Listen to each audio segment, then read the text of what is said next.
Make some about search, এটা simplify করতে বলছে। -1 divided by 27 power -2/3 question mark. Option বলা আছে 9 -9 1 বাই -1/9 1/9 সিজিএল 2014 এ পড়ে গেছে। ধ্যান সে দেখো, তাহলে সামটা এখানে বলা আছে -1 আর এটাকে লিখতে পারি আমি 3 কিউব, এটা তো তুমি জানো -2/3। ওকে, জাস্ট একটা আগের সাম করেছিলাম -1 ইন্টু 3 পাওয়ার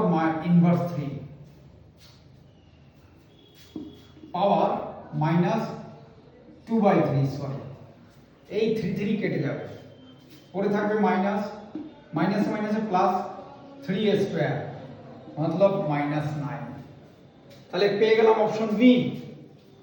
তাহলে এটা আর কিছু বলার নেই। ব্যাকে যে সামগুলো করিয়েছি সেই ব্যাকের সামগুলোর ফরম্যাট জাস্ট এটার ইউজ হয়েছে।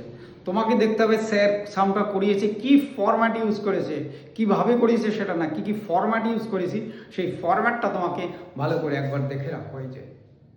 তাহলে ফরম্যাটটাকে তোমাকে ভালো করে ফোকাস করতে হবে, কোন রুল কী কী, তুমি কোন ব্যাকগ্রাউন্ড।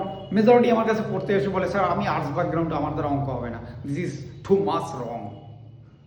তোমাকে বলতে হবে যে একটা চাকরি যদি হয় সেটা আমার। ওকে, চাকরির বাজার তেমনিই খারাপ। তো বুঝতে পারলে আমার চ্যানেলটাকে সাবস্ক্রাইব করো।